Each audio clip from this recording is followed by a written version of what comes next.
সুপ্রিয় শিক্ষার্থীবৃন্দ, Narayanganj high school and কলেজের শিক্ষার্থীদের দশম শ্রেণীর হিন্দু ধর্ম বিষয়ের উপর স্কুলের শ্রেণীভিত্তিক অনলাইন এর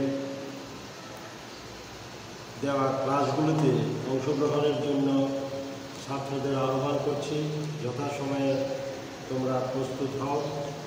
এখনই তোমাদের এখন হিন্দু ধর্ম বিষয়ের উপর একটি ক্লাস নিচ্ছি।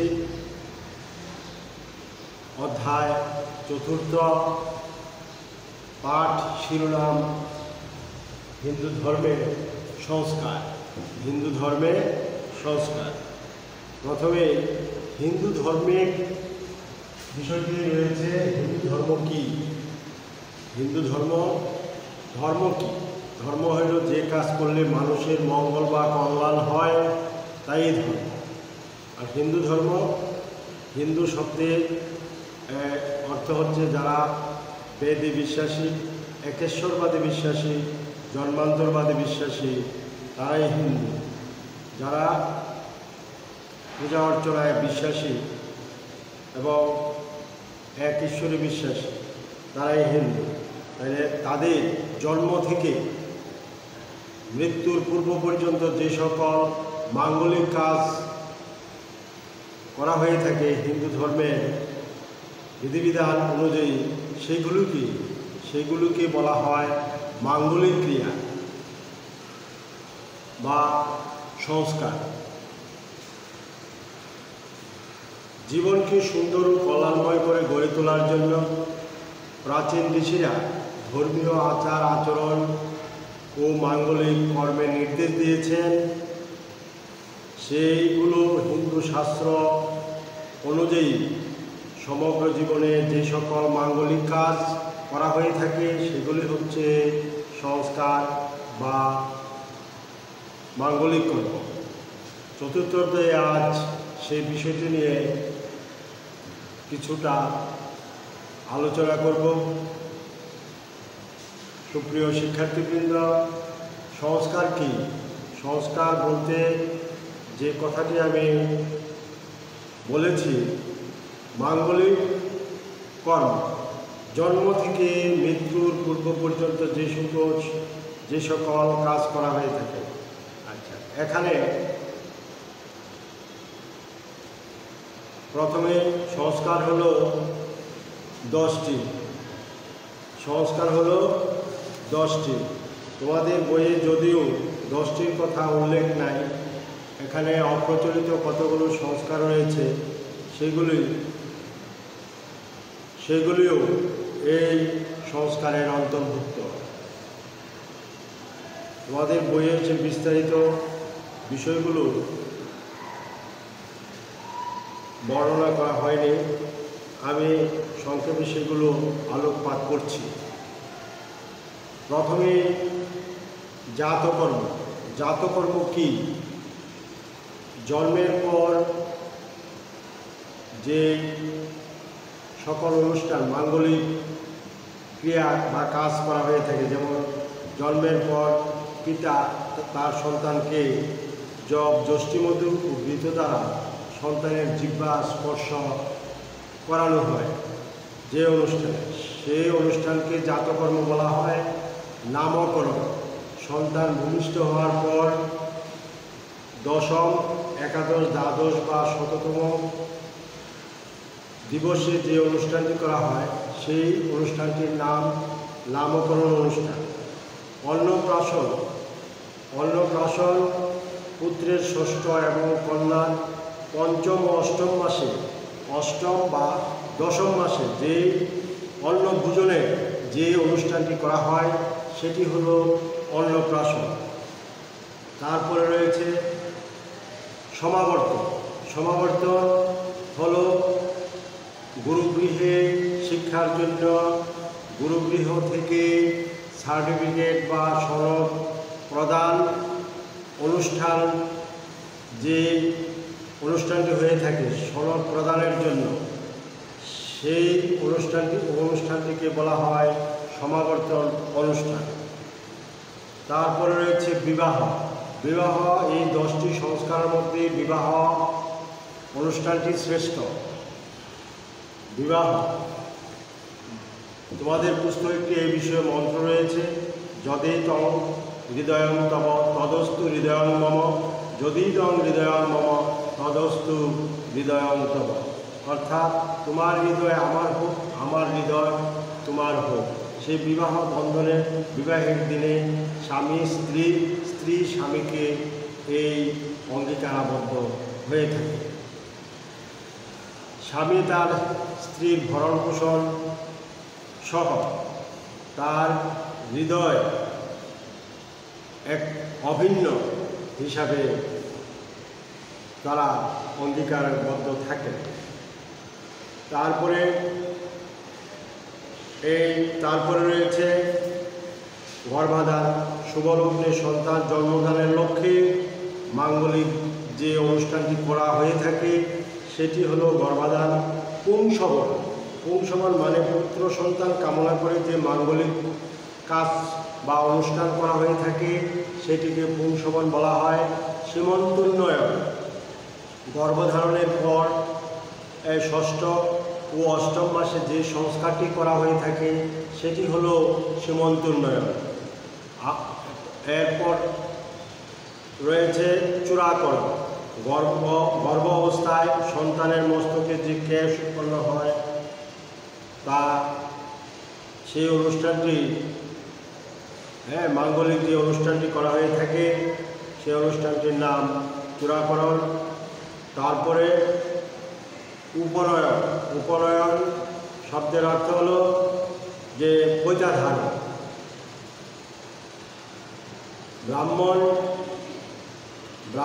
ব্রাহ্মণকে দ্বিজ বলা হয়, কারণ জন্মের পর তাদের আবার পৈতা ধারণ অনুষ্ঠান করা হয়। পৈতা ধারণ অনুষ্ঠান শেষে তাদেরকে দ্বিজ বা দুইবার জন্ম হয়ে থাকে। এরকম শাস্ত্রে আছে। বিদ্যা শিক্ষার জন্য গুরুর নিকট নিয়ে যাওয়ার হয় যে অনুষ্ঠানে, এক কথায় বা পৈতা ধারণ করা হয় যে অনুষ্ঠানে, সেই অনুষ্ঠানটিকে উপনয়ন বলা হয়ে থাকে। বর্তমানে অপ্রচলিত সংস্কারগুলো রয়েছে যেগুলো কম হয়, গর্ভাধান, পুংসবন, সীমন্তোন্নয়ন, জাতকর্ম। সংস্কার থেকে আমরা কি শিক্ষা পেয়ে থাকি? এই যে মাঙ্গলিক অনুষ্ঠান কেন করি, সেই শিক্ষা থেকে আমরা কি পাই? ইহা একটি মাঙ্গলিক সংস্কার, একটি মাঙ্গলিক ক্রিয়া। এটি ব্যক্তি এবং সমাজ জীবনে পারিবারিকভাবে আদর্শ জীবন গড়ে তোলার জন্য গঠনের সহায়ক হিসাবে আমরা সেই প্রভাবটি দেখতে পাচ্ছি। কাজেই ইহা অতীব জরুরি এবং গুরুত্বপূর্ণ একটি বিষয়। কাজেই সংস্কারগুলো অবশ্যই করা উচিত, করতে হবে প্রত্যেকের। এখন আমি তোমাদের এই সংস্কারটি সংক্ষেপে সংস্কার বিষয়ে আলোকপাত করলাম। এখন আমি তোমাদের কিছু বহু নির্বাচনী বিশেষ গুরুত্বপূর্ণ প্রশ্নগুলো আমি দেব, তোমরা সেগুলো লিখবে। 1 নম্বর,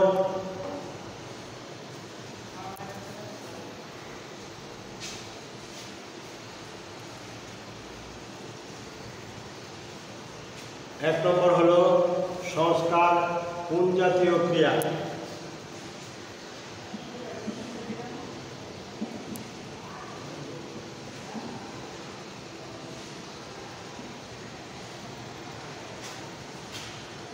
সংস্কার কোন জাতীয় ক্রিয়া?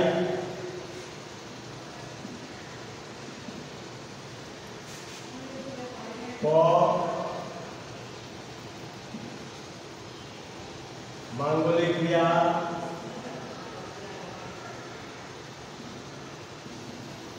খ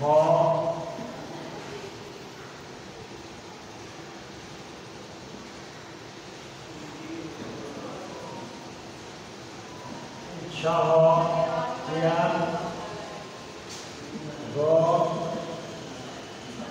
অমাঙ্গলিক ক্রিয়া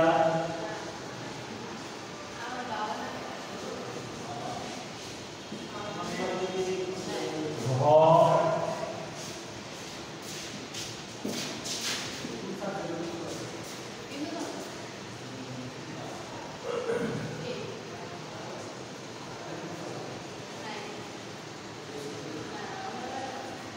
শুভ ক্রিয়া। তাহলে এই উত্তরটা হবে ক।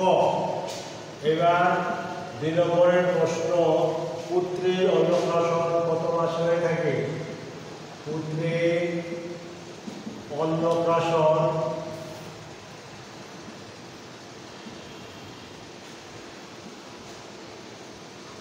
কততম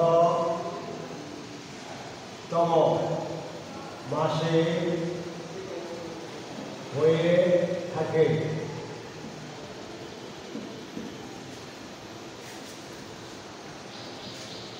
ক পঞ্চম, খ ষষ্ঠ, গ সপ্তম, ঘ অষ্টম। সঠিক কোনটি হবে? সঠিক হবে ষষ্ঠ। সঠিকটি হবে ষষ্ঠ মাসে পুত্রের অন্নপ্রাশন করা হয়ে থাকে। এবার 3 নম্বর প্রশ্ন। 3 নম্বর প্রশ্নটা হলো, গুরুগৃহে থেকে নিজ গৃহে ফিরে আসার নাম। 3 নম্বর প্রশ্ন, গুরুগৃহ থেকে ফিরে আসার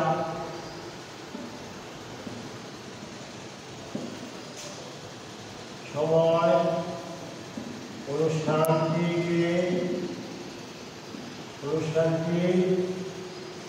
অনুষ্ঠানটি কি? 1 নম্বর অন্নপ্রাশন। খ 2 নম্বর, খ নম্বরে হবে সমাবর্তন। 3 নম্বর ঘ জাতকর্ম, ঘ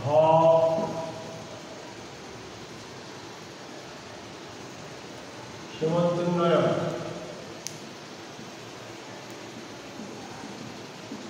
তাহলে কোনটি হবে?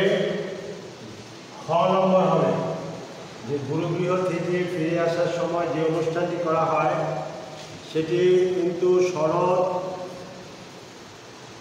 যে অনুষ্ঠানটিতে দেওয়া হয় সেই অনুষ্ঠানটিকে বলা হয় সমাবর্তন অনুষ্ঠান।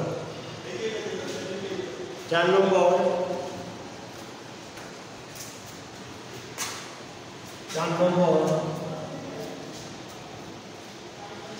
প্রশ্ন। 4-এ রয়েছে শ্রেষ্ঠ সংস্কার কোনটি?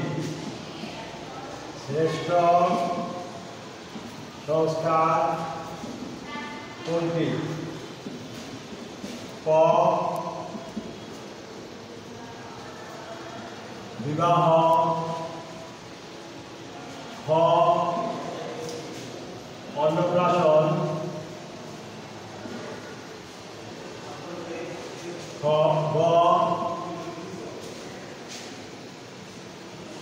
জাতকর্ম, গ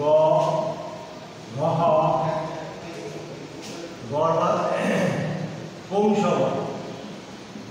তাইলে কোনটি হবে? এটি হবে বিবাহ। এটি হবে বিবাহ। তারপরে রয়েছে কোন গ্রন্থে 8 প্রকার বিবাহের কথা আছে? 5 নম্বর, কোন গ্রন্থে বিবাহের কথা রয়েছে। 1 নম্বর মনু সংহিতায় 2 নম্বর খ ক খ স্মৃতিশাস্ত্র, গ গীতায়, ঘ মহাভারতে। তাইলে কোনটি হবে? হবে ক। তাহলে আজকে তোমাদের এই হিন্দু ধর্মের সংস্কার বিষয়ে যে বিষয়টি আলোচনা করলাম, তোমরা আরও বিস্তারিতভাবে তোমাদের পুস্তক থেকে আরও পড়াশোনা করবে। আশা করি তোমাদের বাড়ির কাজ থাকবে, সেই কাজগুলো তোমরা প্রস্তুত করে জমা দিবে। হিন্দু ধর্মের সংস্কারের বাড়ির কাজ সংস্কার বিষয়ে সংক্ষেপে ব্যাখ্যা করো।